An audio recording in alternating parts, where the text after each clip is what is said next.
जो आप पहले दिन ही कलश स्थापना होती है और पहले दिन ही आपको ये ज्ञान हो जाए कि बच्चे पूछे कि कलश क्यों रखा जाता है, कलश के ऊपर आम के पत्ते क्यों लगाए जाते हैं, कलश के ऊपर नारियल क्यों रखा जाता है, कलश के ऊपर 9 बार मोली क्यों बांधी जाती है, मोली मतलब लच्छा नाड़ा 9 बार क्यों लपेटा जाता है नारियल के ऊपर, कलश के ऊपर जब रखते हैं।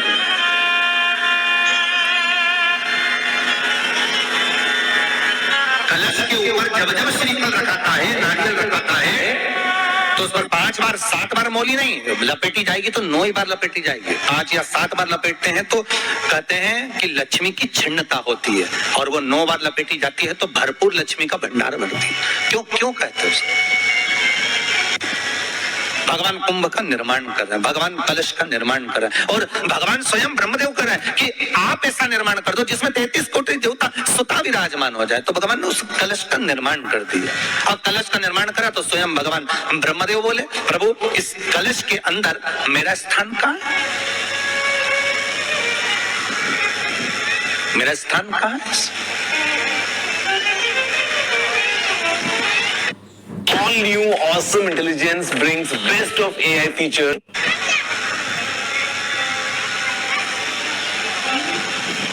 बहुत ध्यान देना महाराज, कलश का जो मुख होता है उस मुख पर भगवान विष्णु का स्थान होता है।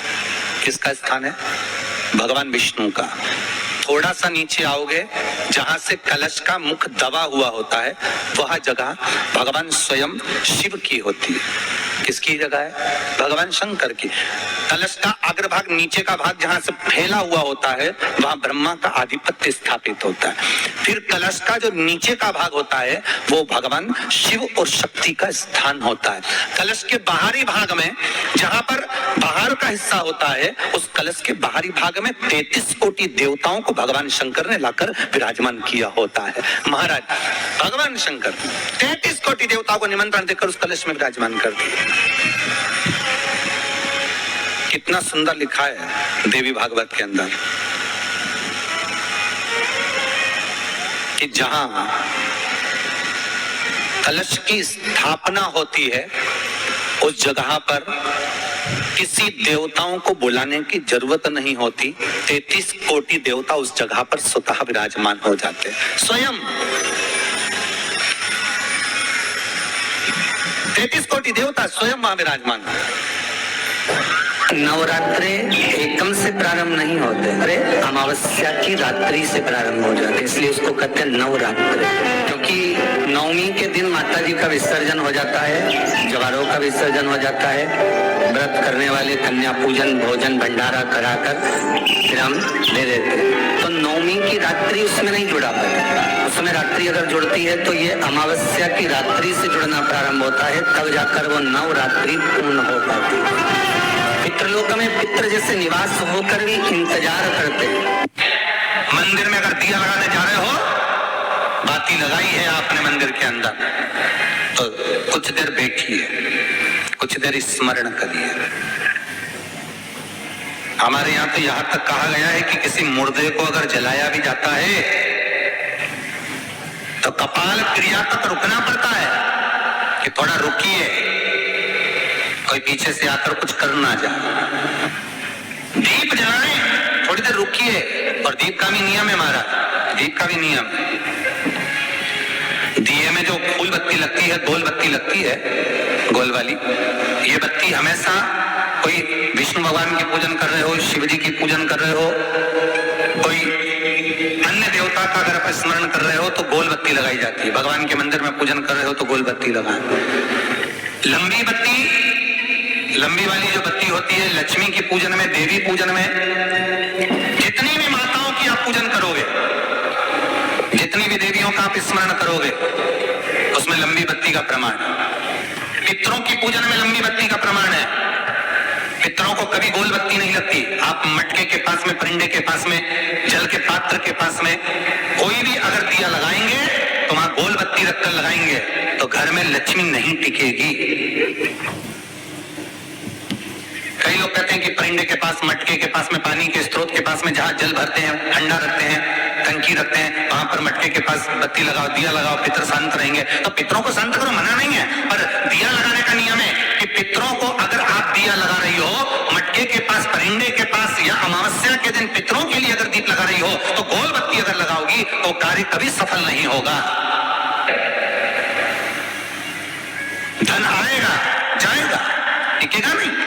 इसलिए पितरों के लिए अगर दिया लगाना है, पूर्वजों के लिए दिया लगाना है, पितरों के लिए अगर दीप लगाना है तो लंबी बत्ती लगाइए, लंबी बत्ती। महाराज लंबी बत्ती का प्रमाण हमारे यहाँ शास्त्र करता है, गोल बत्ती का प्रमाण। और सुंदर चरित्र कहा, यदि आपके जीवन में बहुत ज्यादा लक्ष्मी से तकलीफ है, कष्ट बहुत ज्यादा है, या इसलिए शायद कहा जाता है कि भगवान को सर्वश्रेष्ठ कौन सा चंदन अच्छा लगता है।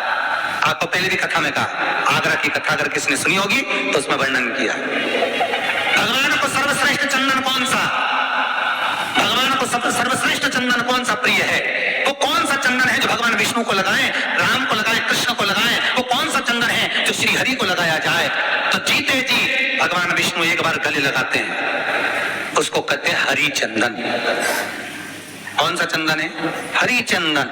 हरि चंदन बाजार में नहीं मिलेगा, हरि चंदन आपको बनाना पड़ेगा। कैसे बनाना है?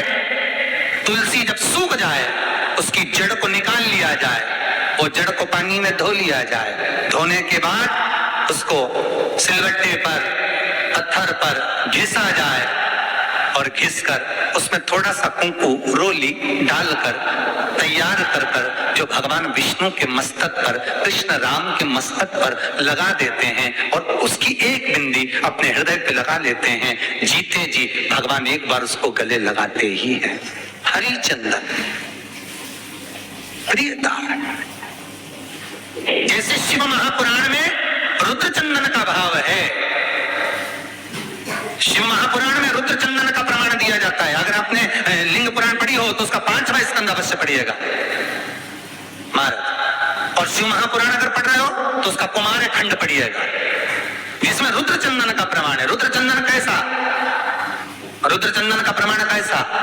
तो महाराज कहा, चंदन घिसकर, पीला चंदन घिसकर उस चंदन को 3 मुखी रुद्राक्ष पर लपेट लिया जाता है। 3 मुखी रुद्राक्ष पर उस चंदन को लपेटा जाता है।